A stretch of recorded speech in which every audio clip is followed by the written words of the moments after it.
I've been searching for the better part of me, but what I used to be keeps coming back for me. I know I still have so much more to see, that there's a paradise beyond the bright lights. Can't find the reason everything's going my way, but all this magic show couldn't be a mistake. I got this feeling that there's so much more to me, that there's a paradise beyond the bright lights.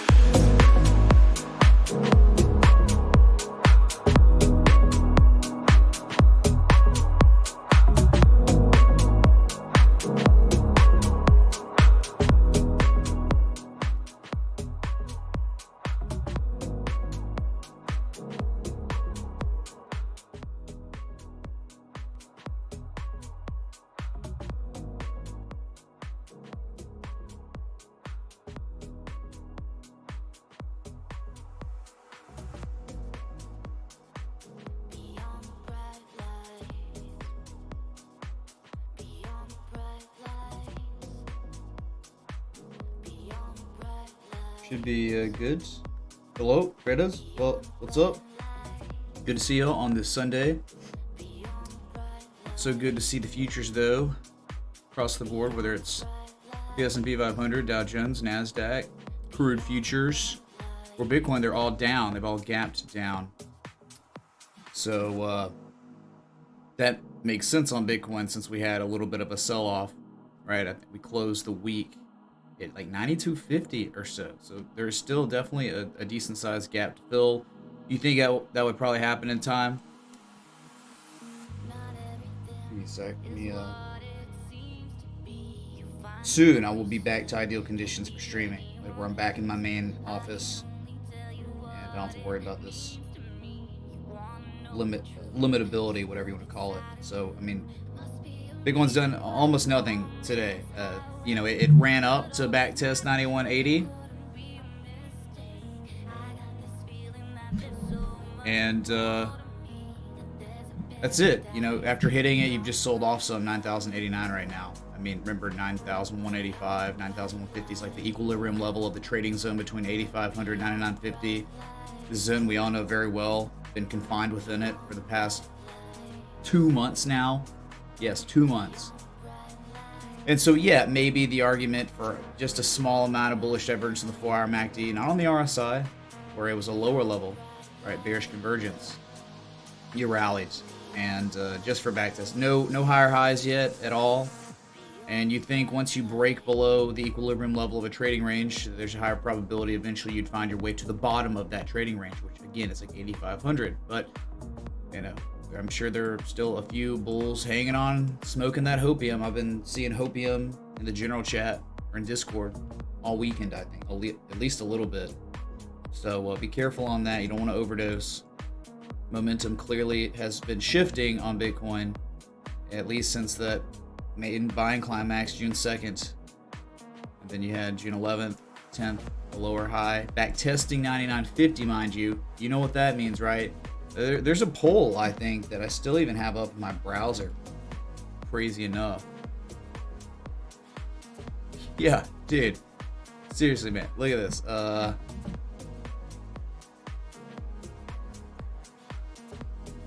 I guess it's not even over yet, but it's like, what will happen at 99.50? We'll break it again in a minute. That's clearly wrong as F, right? The majority was wrong there. But test it, fail, and begin the major reversal downside. That's not exactly known, but my God, if you don't have an awesome start. I mean, this poll was on the 4th of this month, man. So since testing 99.50, when at the time, I mean, this poll was created right here. So we had already fallen below, that critical area, the top of the trading range and historical resistance. And so we were waiting and waiting. We finally got back at 99.50. We're dumping, rallying, and making another lower high, never seen 99.50 again. So people who participated in that poll, you're well on track to that being super real, because we tested it, we failed, but it was unknown that we were beginning the major reversal of the downside, that we very well could be working on it still. All right. So, here's a Bitcoin futures chart right next to it. Selling off, man. Here's the gap, 92.50, closed on Friday. You're screwed. Give me a sec, man.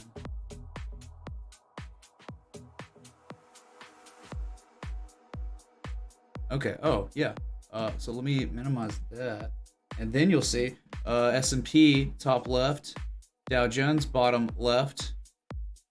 Those have gapped down, but you think a gap so infinitesimal like that, we would eventually rally and fill that, at least before going to the abyss again, or rallying. And everyone's thinking, man, we're so screwed on the stock market. Money printer's broken. Okay, well, we'll see.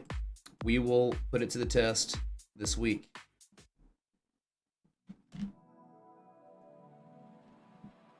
All out there. Oh, man, I forgot to do a bunch of stuff. Oh, so if you're wondering what was going on with the crazy live stuff at the beginning, so evidently TradingView has a way for you to restream YouTube and Twitch. It has a way for you to restream YouTube and Twitch. I tried it. It's terrible, dude. I mean, like, if I have to pay, $20 to $50 to $100 a month to use Restream.io to just use YouTube and Twitch at the same time, I couldn't even imagine, TradingView being able to handle me going live on their crappy server that would in turn make me go live on YouTube and Twitch at the same time. I just don't believe it. And I tried it, and all it did was create major issues. Like, it was giving me errors like internal server error, and then can't go live on YouTube. It gave me just all these problems when all I did was follow. Is that a joy? I don't know if this is real life, man, but have the chat. Let's go. Say this with unenthusiasm because Kareem, man, it is the 28th, so it's like the 28th best day to join the Patreon, where you get trade setups, education, Discord exclusivity. So yeah, let me see that's real life, because sometimes towards the end of the month I've seen before we get bugs where it's just like he joined a month, like at the beginning of the month. Let's see here, 91.30 of Bitcoin futures.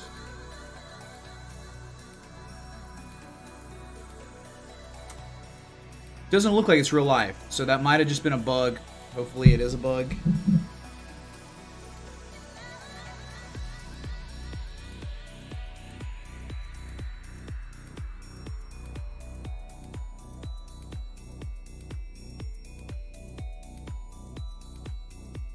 I gotta find this out.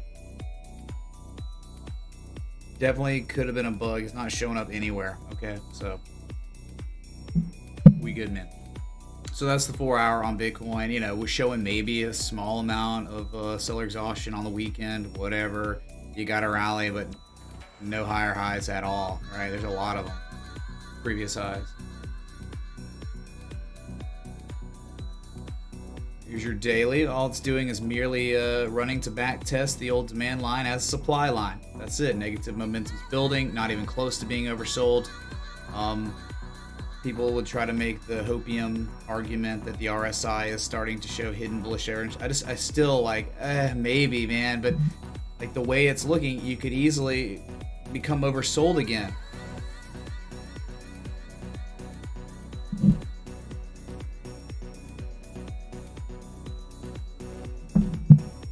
Right, so not really that great yet, nothing good. I mean, like, it's only looking better for bears, but you know, of course it's Bitcoin and can do whatever it wants.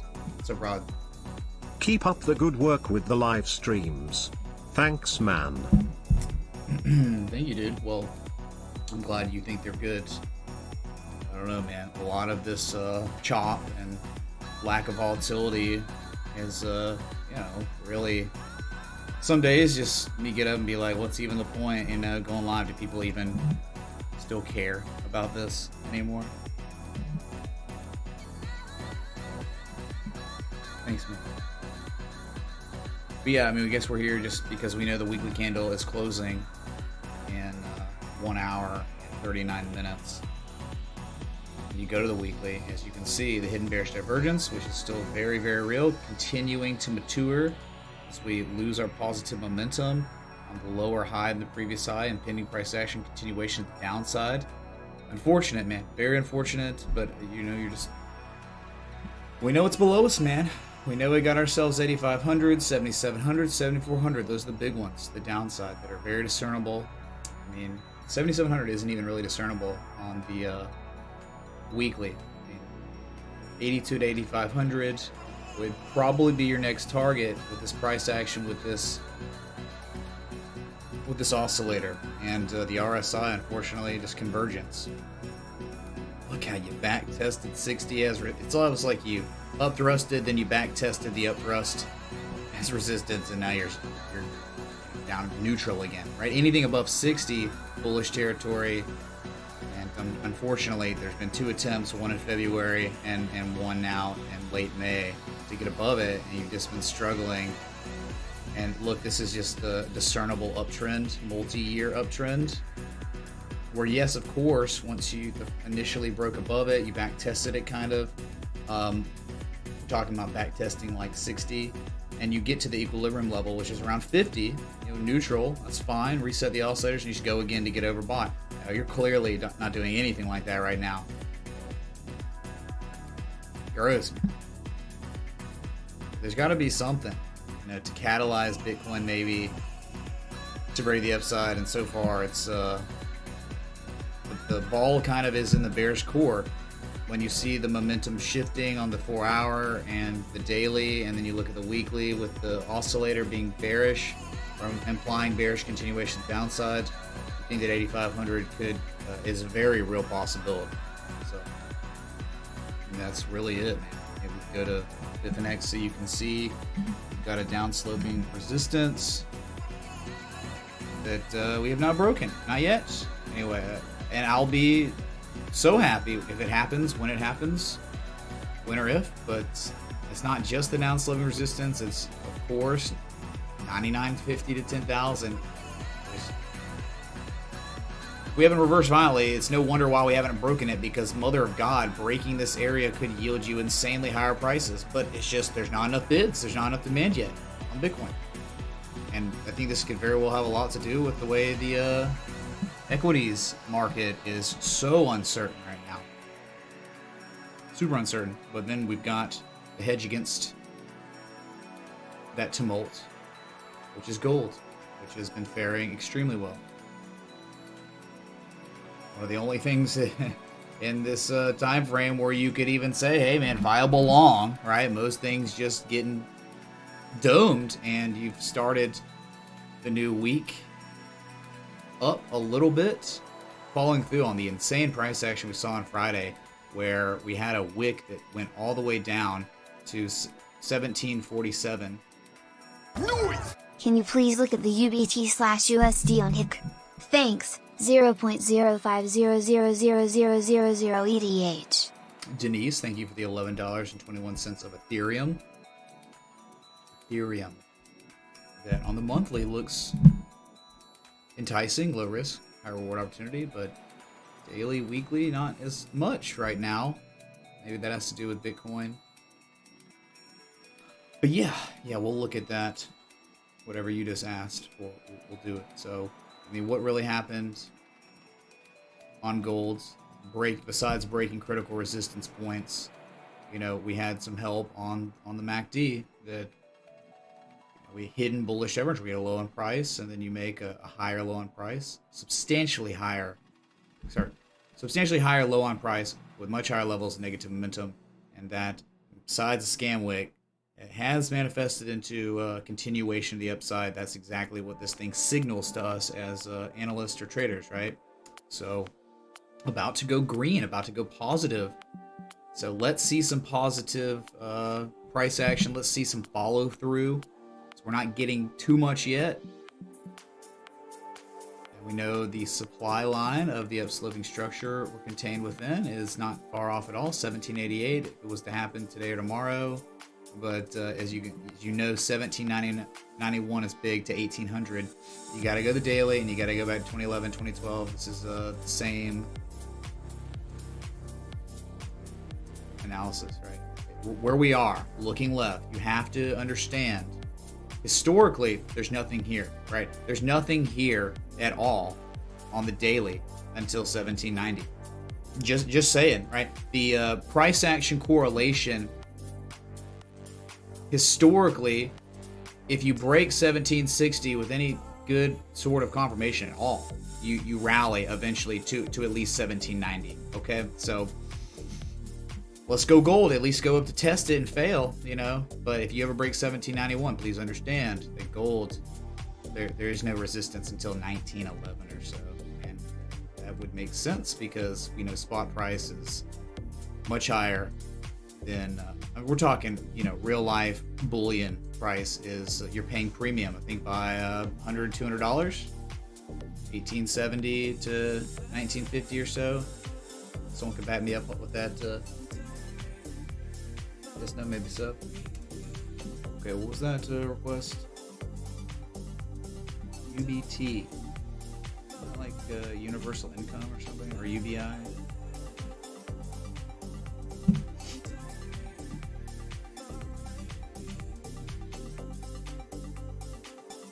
Right here.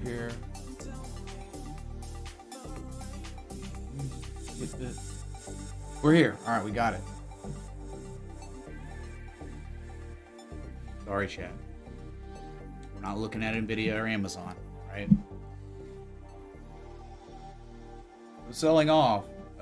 There's no data, right? I mean, you have data from March 6th. And demand line. Do TA on this stuff, man. All right, even like the most modest beginning of, like, you know, when maybe an uptrend began, you've broken, right? You've really technically broken that. And red impulse candle. You know, like from this low. God, see, what do I do with these wicks? Well, I'm getting set up for failure. Because, like, if that wick didn't exist, then you'd be like, okay, this is kind of a discernible low on the daily. You go low to high. You see 786, 886. There might be value there. But do we have any help on the oscillator? Probably not. Nah, no help on the oscillator on the daily. God. There's a crap load of negative momentum. 4 hour, any help?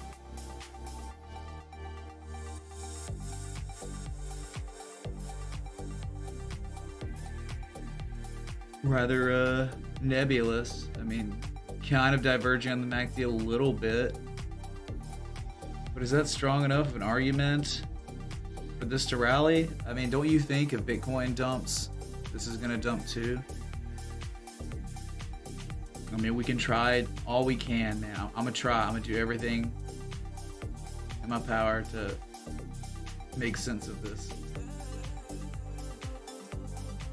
Okay, so yeah, it looks like just you're in a downtrend. You can't even argue that there's a wedge here, because look, you try to do it and it's like, oh well, maybe, holy crap, maybe it's a wedge. Hold the phone. So you got a major supply line there, and then probably the wedge. Probably start it there. So maybe it's wedging, but is that enough? I don't know. Like, you're below a demand line. Maybe there's downslipping consolidation. There's no help on the RSI, and maybe there was a little bit of divergence on the MACD, but you know, you don't have. You got a support, like a horizontal line support, I guess, right here. Yeah, look, like resistance, support. I mean, that's probably your better value area, but not making it easy on me, Denise. Okay, this is certainly an S coin with very little data, lots of wickage, illiquid S coin. Good luck.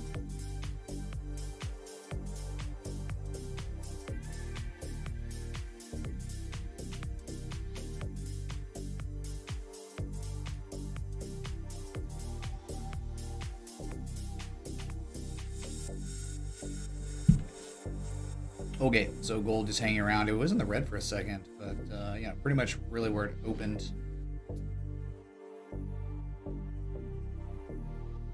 Can't wait to be back in the other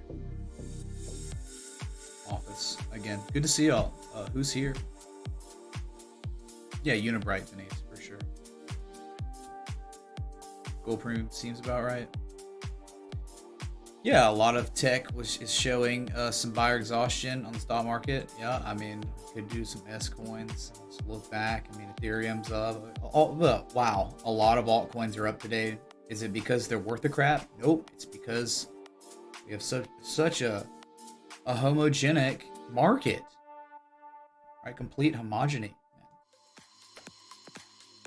This is Ethereum on the daily, and this is just simple supply line stuff, right? It takes you back to June of last year, where somehow Ethereum at 368, which actually didn't make it made a lot of sense based on the fact that we had this insanely large channel log. Yeah, we broke out of it and we went to like a 382.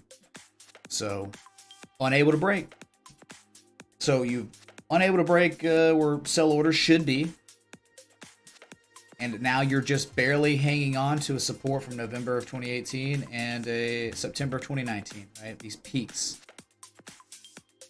I fear below this, the next real major support, this is real major on the daily, is like 190, 191.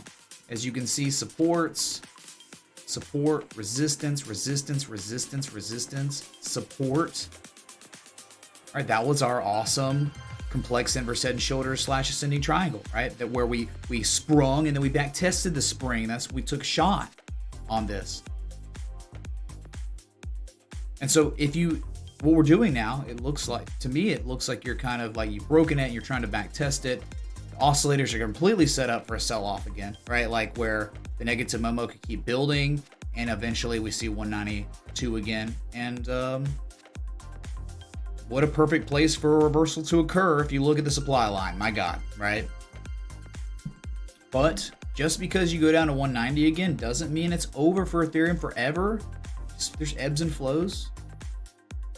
Monthly still looks okay. All right, you think about Bitcoin. Okay, say it goes down to 87, 8,500. Say it goes down to 7,500 again. You know, if you look at the daily and the weekly, everything's okay, right? Because the next time Bitcoin actually makes a real major higher low on the daily, that's when we start talking about partial decline stuff of the right angled in descending broadening formation, right?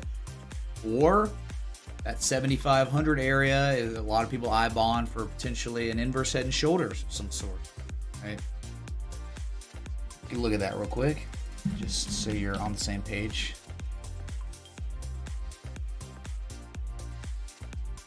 Okay, so yeah, right angle. It's like, okay, so yeah, structure that you broke out of, you back tested, wedge, okay. But what's a much larger pattern? the one that has been painted since October of 2019. I got September of 2019, right? A down sloping support with a horizontal line resistance tested like the Jesus Man and no higher. It did go higher on or lower on a couple most other exchanges, but Binance, perfect, man. So and what I'm saying is like, all right, say it, we 8,500. No, you know, oh my God, 7,400. We're screwed, dude. You know, like that's when you just start seeing, look, a left shoulder ahead and then maybe a potential right shoulder. And again, partial declines in these patterns are very important, right? So the next time we make a real discernible higher low, and then we rally, if we do and see this horizontal line resistance again, 70% chance of break out of the upside if that happens. Okay, so got to be patient. This is a mega size pattern.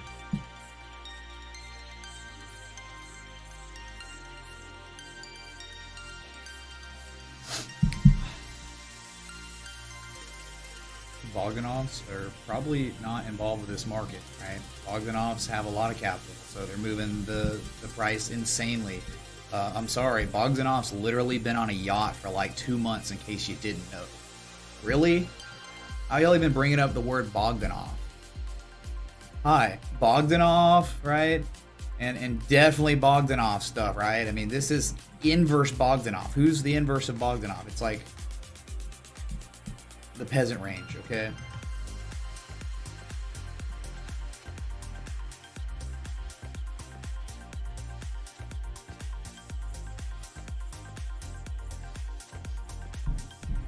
No tech monkeys, I did not hear that at all.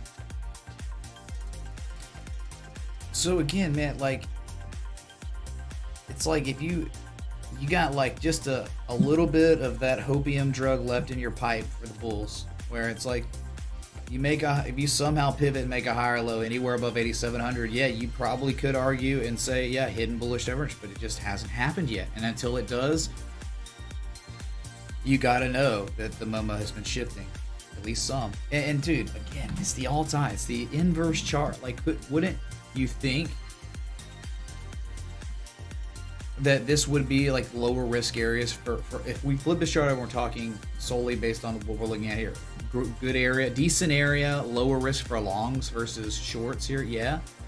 But if you understand this pattern, it's extremely bearish pattern. Okay, right angled end, ascending broadening formation. So we could see a reversal, but my God, there's a good amount of support looking left. There really is. There's less resist. I'm sorry, but I can't do this, man. There's way more support below you than there is resistance above you.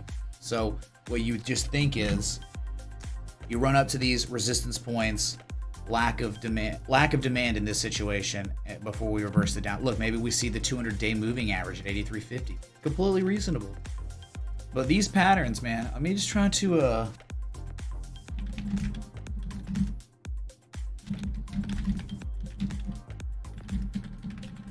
read the literal Bukowski terminology, right? I want to try to find the psychology of it, because that's the coolest part. Talking about like what buyers and sellers are doing. Don't know if I'm gonna get it here. Might have to refer to my book. Yeah, give me 2 seconds, because this is important educational stuff. Hold on.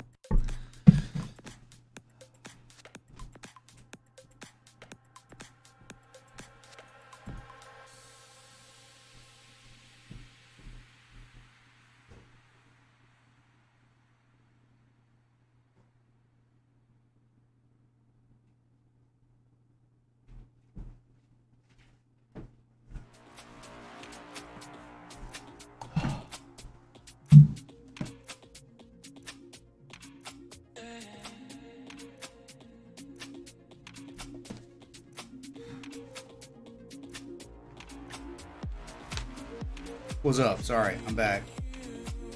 Just looking for this. It's beginning 20.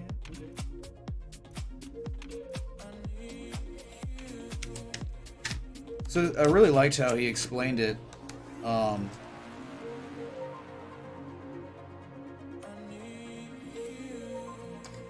Yeah, I even did a little highlighting.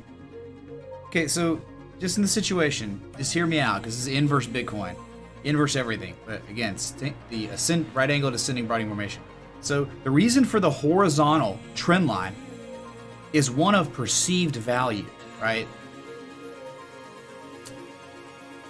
So the ascending, broadening formation represents the desire of investors and traders to own the stock at a fixed price.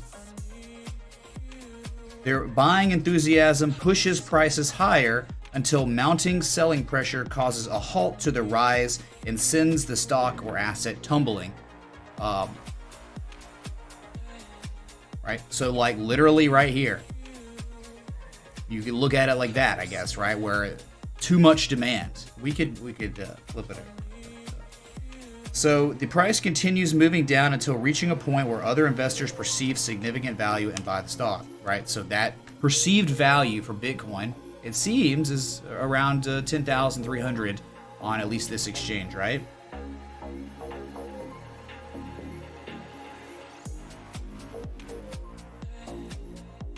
So if Bitcoin ever breaks this, talks about downward, the breakout, back tests often happen. That was really just wanted to talk about the psychology of it more so than anything else.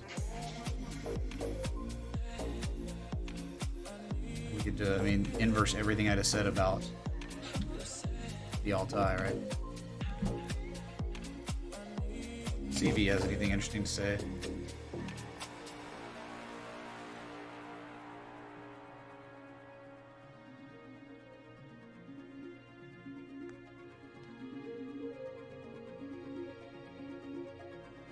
So it's like, on this pattern, the available supply halted the advance of Bitcoin at 10,300. What's up, Skyward, dude? Oh my god. Skyward one tip $25. What's up, Mitch and Dia fam? I've been super busy lately, playing highs and lows. Can you take a look and give some insight on another buying opportunity if BTC turns down? It's been holding up pretty well considering. VET/USDT chart on Binance. Ty, clinking beer mugs. Thanks, Guard. Yeah, dude. Well, look at thanks for the 25, man. Really appreciate that. All right, dude. Again, Bitcoin lacking volatility. It can, in times make the, it can make things more difficult. Because look at me, I'm like, I don't know, we're looking in textbooks at patterns and discussing the psychology of it. Sure, man. We'll look at Vechain.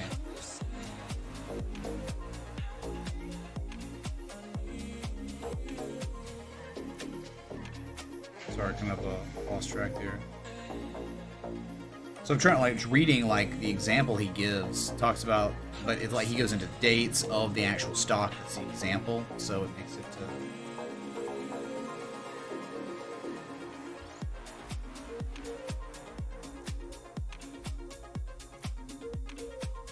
Oh yeah, so when the asset tried to reach the top of the trend line but could not, the partial rise foretold the coming decline. What are you talking about?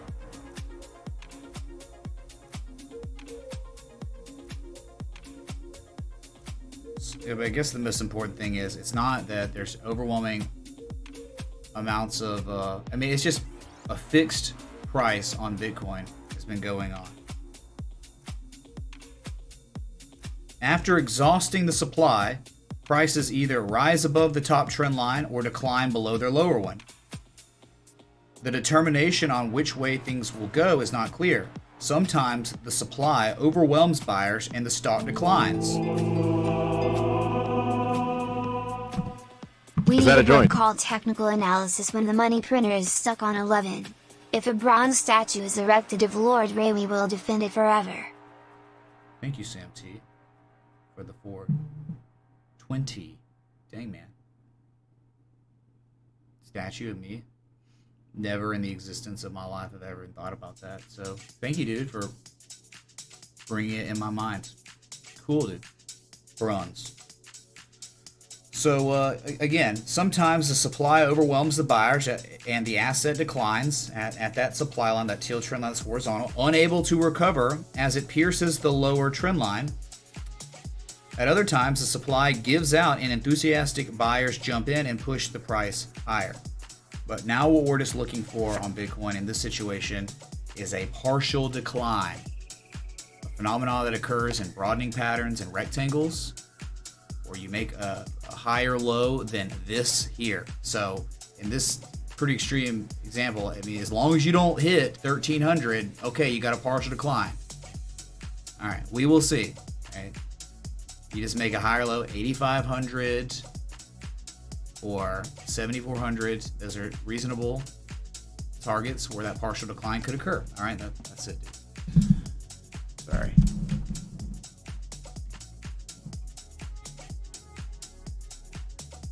So Vechain somehow still holding on for dear friggin' life, man. Still above the range. You're at the top of it.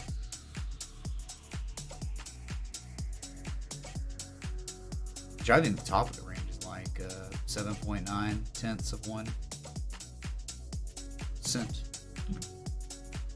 A good area to buy if Bitcoin continues to fall, it depends. Will Vechain fall below 7.9 tenths of 1 cent?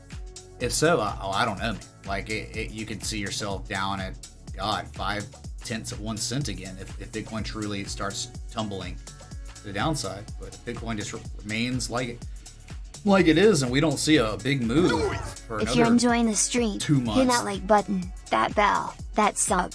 In response to previous TTS, TA is all about probabilities. Assuming all else remains constant / there will always be the risk of anomalies such as black swan events. Very, very real.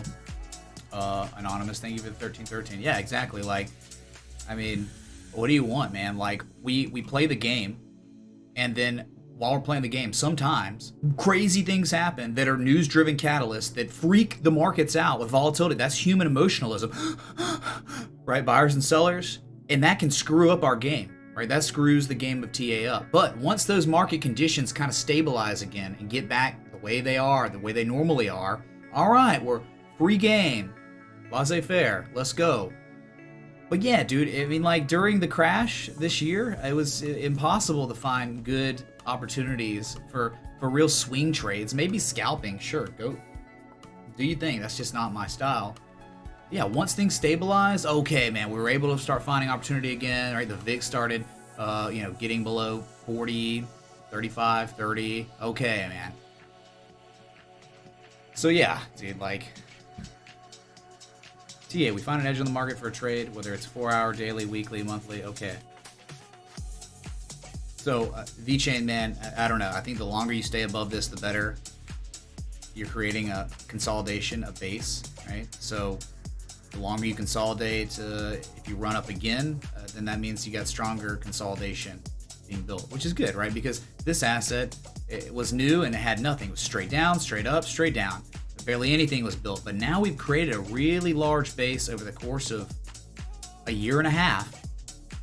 So if we can stay above it, we've got lots of room to run to the upside. If you fall below it, okay, well, once you get below the 7.9 area, you could fall all the way back to the bottom of the range.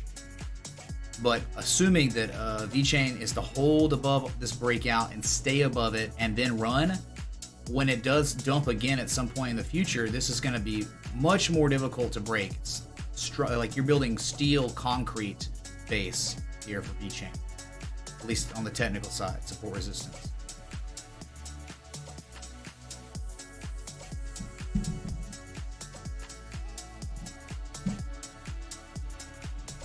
All these books written again on technical analysis anyway. I mean, there was no money printer was there kind of, but not what we're seeing now. This is real. This is like a real meme. Unlimited quantitative. Have you got any tips for scanning the market when you first look at a chart in the daily looks scrubby? Do you bother looking at the 4-hour or just move on? How do you decide which coins / stocks to look at next? How long do you spend looking at each chart? Yeah, daily is a good indicator. If the daily's crap, I mean, yeah, you could find something on the 4-hour, but your argument's not as strong, right? And if you watched my static video on like how to swing trade, the cake baking, time scale hopping is one of the variables we throw into the cake, right? So you can have a good argument on the 4-hour, but if you don't have an argument that kind of coincides on the daily, then that trade may not be as strong as one that would have implication that a reversal is coming on the 4 hour and then the daily too, right? And perfect examples like, I mean, the perfect example, just a kind of more recent one, right? Was right here, man, right here. We had another one down here too. Yeah, this there was the inverse head and shoulders, but I think before that there's a falling wedge. This is perfect, right? Where you had the Bulkowski pattern, you had divergence on the MACD and tail end RSI divergence on the 4 hour, right? 3 variables. Oh, not to mention you were, making like a 78, 88% retrace, deep retraces from your previous local low. Okay, that's good.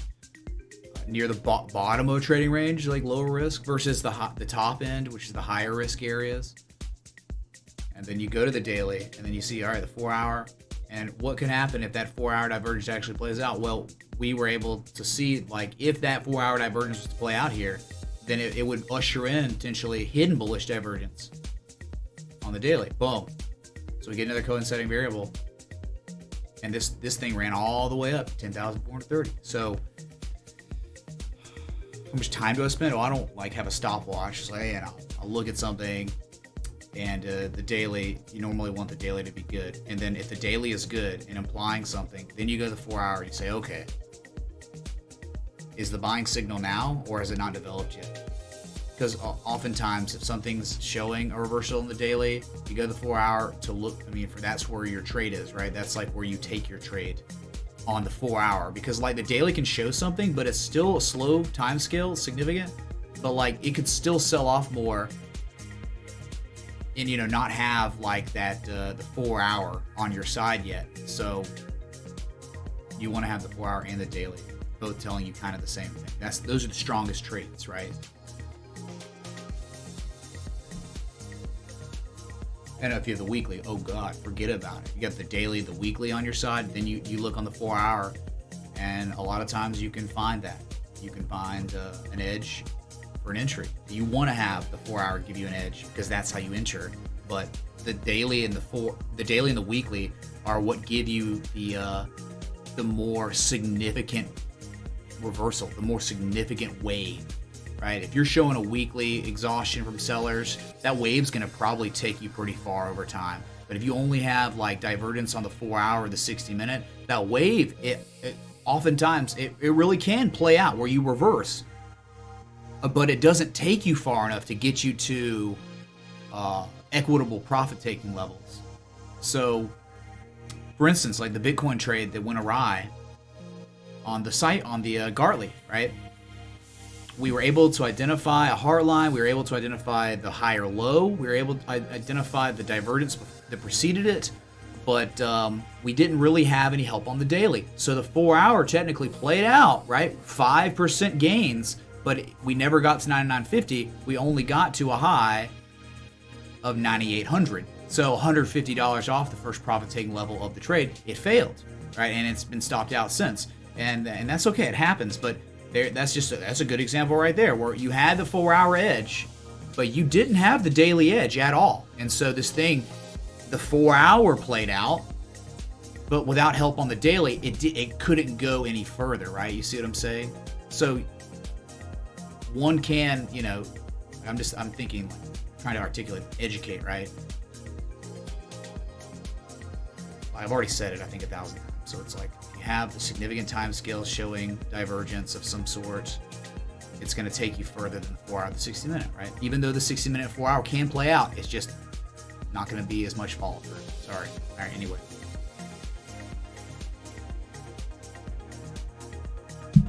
is that good? Curious coin. And hopefully that helped a lot of people, right? People asking good questions like that. Versus, can you look at H-bar to BTC? Like, what? Somehow I set up an alert on H-bar. I think because someone asked for it, and I'm like, okay. And it scam wicked really bad. Yeah, dude, look at this. This is nuts here, man. And it was only because I saw a very, very good-looking harmonic.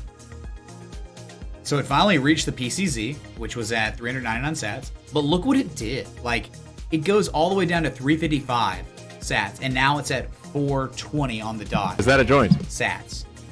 So thanks. That's what S coins like this will do. But you know, all right, the scam wig happened, so now it's above it. So it's like that would be the entry.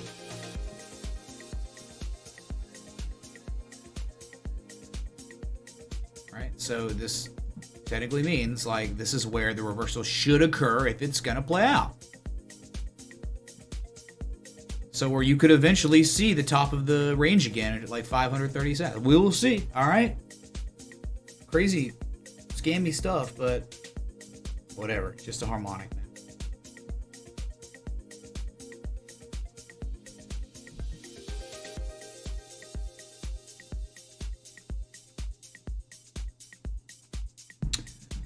Yeah, Triple Stream came from me trying to stream on TradingView, but dude, I'll never stream on TradingView if literally I do everything that's supposed to be very simple, and I'm just getting all these different errors from TradingView, and all it does is wig out my YouTube, and I don't even go live on it, and it wigs out. It's stupid. Pisses me off. Got weird technical issues, of course. Yep. That's real. Are those other streams still live? That's TradingView, man. Like, what a joke. I'll never deal with that crap again.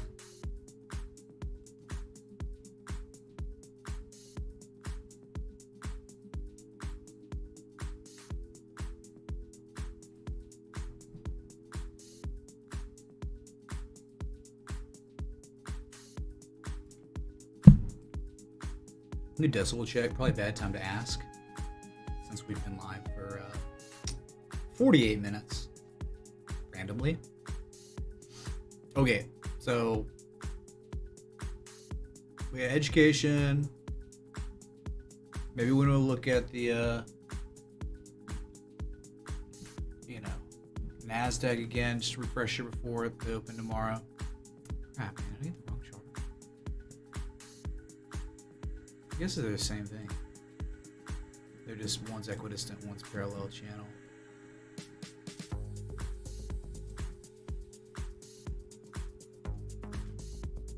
Sounds okay. Thank y'all. So yeah, NASDAQ, man. Bearish divergence on the 4-hour, bearish divergence on the daily.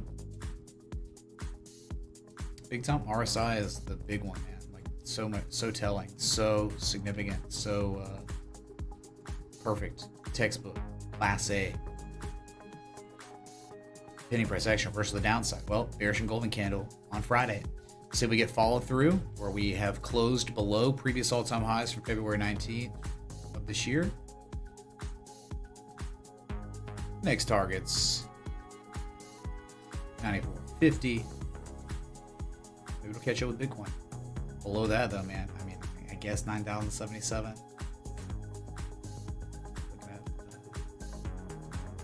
But the big ones, like the big supports, are way down here. Like 8140 and stuff. That's a long way down, man. And you think about what's holding this market together is pretty much in the NASDAQ. It's tech, man. Microsoft, Amazon, Google, Apple, right? The Qs. Here is your Apple. Right, what a joke, dude. Right. Hey, it reversed. Too bullish. Oh, is it? We're in butterfly territory, right? Well, this thing would have to go up much higher, right? If it was to be a deep crab, actually, not a butterfly. If it was to be a deep crab, Apple would have to go up to $399. Now, again, right, you sell off, right, eventually you catch some bids at, $10 down, 15 even. Maybe you go all the way down to test previous all-time highs from late January of this year before reversing, and the same wave could remain intact. And then eventually, maybe over the course of like a month or two, you then see $399, and that could be a bearish deep crab, right? But it's either a bat. Cannot have a deep crab without a failed bat at some point, right? So all the tech was looking like this in a way, right? So reversing in just your fib nodes, so this double Fibonacci. All right, there's a perfect reversal area anywhere in this zone, right? Like say the golden zone, but the extension golden zone, I guess, 359 to 399. But hey, consider yourself lucky on Apple. There are others that never achieved even their 1272. I think Microsoft was one of them. Yep, see, Microsoft never even hit the 1272. Where Apple almost hit the 1414. So 2 of 645. Yeah, a little bit of bearish divergence on the daily. Again, I don't know why you wouldn't at least test 190, whether you test it and reverse the upside or you test it and fail and jump to the abyss. Seems like a viable target. 190, $6 more.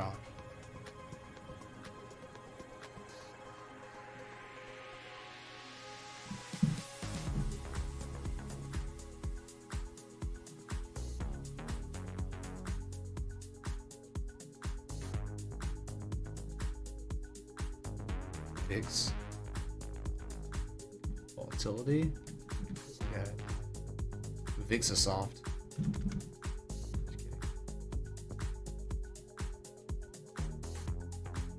Oh, making a higher low. A hammer and a higher low. Ooh. Off of really strong support resistance, right? My God, so many times the VIX has tested this area, but somehow regarded it as support, and here we are. Breaking some sort of scrubby supply line.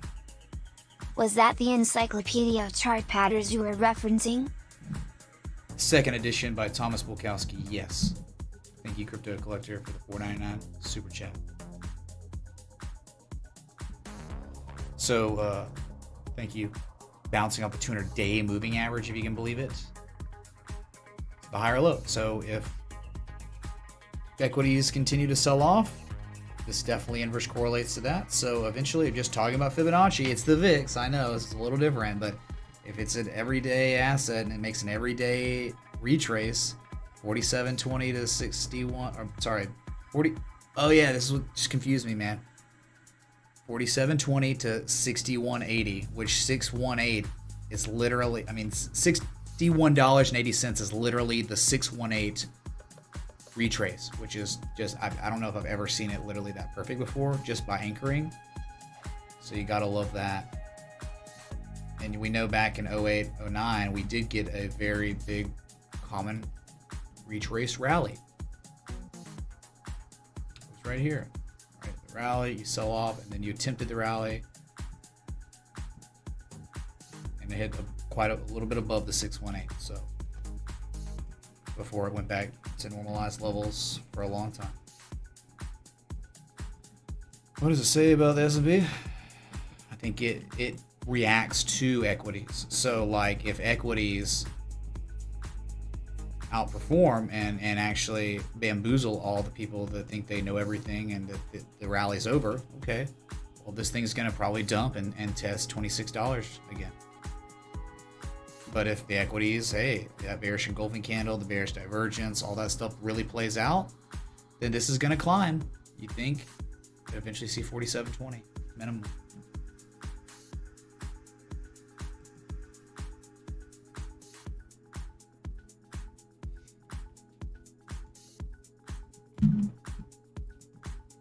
Thanks for the 543 people here. Thanks for the 230 likes.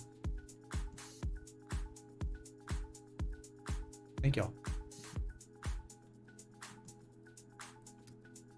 I don't know, man. Q2 was kind of like, you think, right? A reversal until Q2 comes out, and then we reverse. I'm talking reversal the upside. And when the bad numbers start coming out, new data starts coming out, the market, you know, it already, with the crash, it already priced in all the bad stuff we'd learned. You know, we had seen that data that come out, but now it's like new sources, right? New information. So yeah, we could get a reversal of the downside. I think it seems very, very possible. Or the S&P, you know, it's like prime for lower prices. I mean, bearish, pretty much have an engulfing candle. You close the day, Friday, below the 200-day moving average. Negative momentum building, and you're sitting at 46, 45, so plenty of room to run to the downside if market participants want to, you know, get better value, I guess, right? I mean, I think the fact that we fell below 3,020, if you get follow through this week, the next target is 2940. Easy. Very, very easy. After that's 2872, which is the Trump bump buying climax. We went to consolidation for a year and a half. God. And that's it.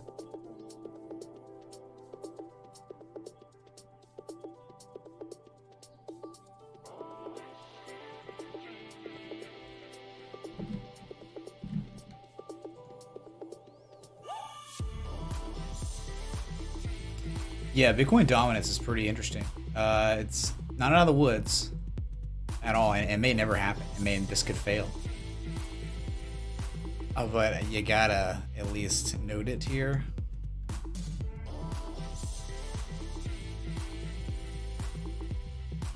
So clearly in a major uptrend. You've been in one since the crash, the ICO bubble was created. Silicon Valley brought in all their money and of course devastated this chart. But that's all kind of over now. And so, you've been in an uptrend since all that. And descending Browning wedge. And now you might have classic levels of accumulation going on. And of course, it's the Bitcoin dominance chart. So I don't know. People aren't really trading this. So they're not identifying this pattern and being like, oh yeah, I'm buying Bitcoin. It might just, you think about it, how could this play out? Just psychologically, if Bitcoin starts correcting or starts dumping the downside, then money pulls out of altcoins and Bitcoin, but they're pulling more money out of altcoins. So that would in turn make this price go to the upside. And so Bitcoin could be at much lower prices, but with a higher dominance of the crypto market cap, right? So yeah, below that 200-day moving average, not really good, but dude, again, classic accumulation going on with two peaks and a confirmation line at 68.91%. We'll see. We will see, dude. No idea. I'm just identifying real patterns on real markets. This is not much of a real market. This is just it just tells you the dominance. Meh. Look, before we've identified patterns, and sure as heck of consolidation patterns, they break out, they hit measure moves and beyond. So, all right, there's your dominance.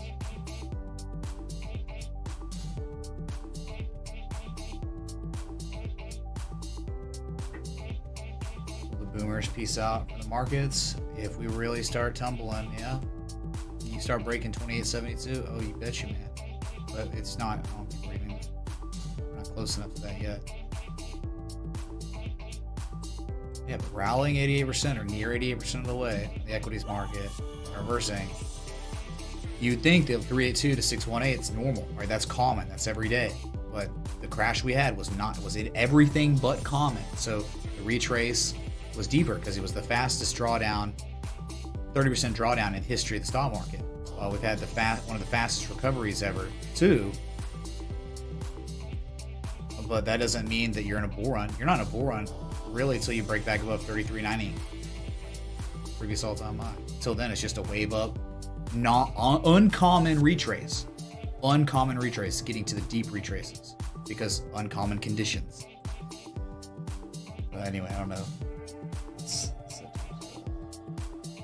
How's BAT faring? I think sold off. It was down more today, but pulled back to the upside. So, yeah. The drag. Hey man, oh my god, you could be getting triple MACD hidden bullish divergence. That'd be nuts, dude. Imagine pivoting here and running again after the dragons played out, but it's a legendary bullish dragon because from the high point of its structure to the lowest point, it achieved the 1.618, the golden mean ratio, perfectly. It didn't reverse at 29 cents, which is a peak on the daily, I think. Daily is where I plotted. It was right here. No, it was actually literally the 1618. So let's see if a higher low can impend some continuation of price action, which will be to the upside. Not going to happen if Bitcoin violently dumps, but if Bitcoin remains the same, BAT actually doesn't look dead yet, man. Just, I would say that there's not that much value here, but look where you are. I mean, you're really trying to hold on to the dragon head from June 9th, the peak. That's where you are. You're right at it, man. I guess you could technically say the RSI is also showing some hidden bullish divergence until it's not. Right? If it starts dumping, then it's all invalid. But just something to identify and look at and to be cognizant of. That's why I stream, right? Very interesting. What's up, DC? Good to see you, man. Been live for an hour now.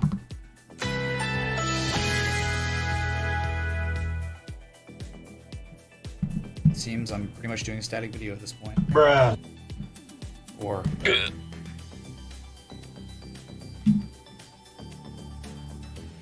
I'm not very good at static videos.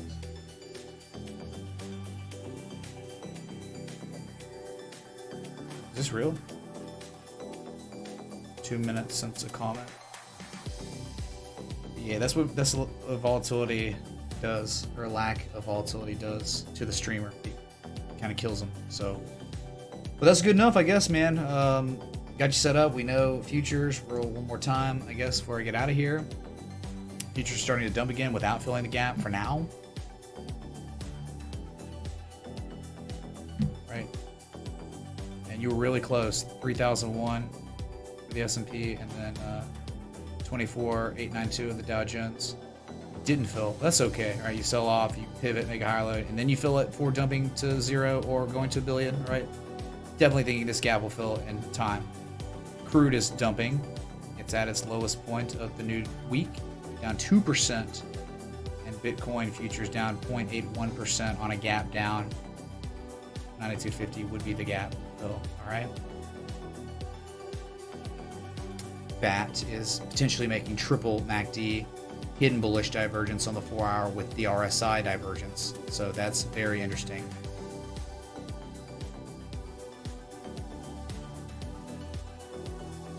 And for Bitcoin, can't catch any or enough bids, not even close to enough bids to break 91.84 yet. You have divergence on the 4-hour, but no help on the daily yet. You had it, and it's playing out. This move up here is how it's playing out, and it's just not much. It's not enough.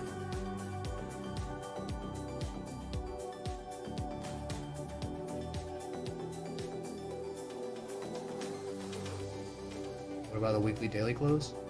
If there's not enough demand for what I do, you know, if there's, it's just like, you can figure it out, man. It's all good, dude. Like, I stream 7 days a week, you know, for a year, for 2+ years. There are going to be days where it's just like this.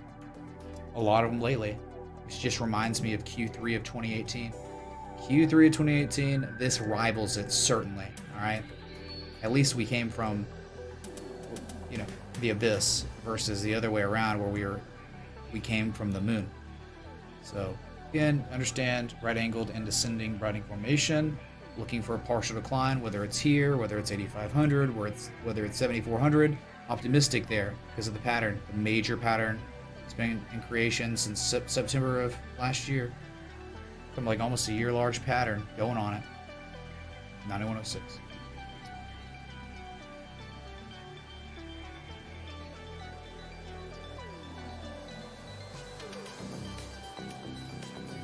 The moon was 20K, and we came from the moon.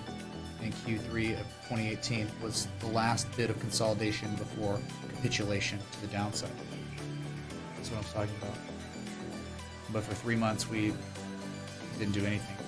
And it's 2 months now. So one more month, and it'll be a rival. I mean, it's rivaling it now. All right, well, thanks for coming out.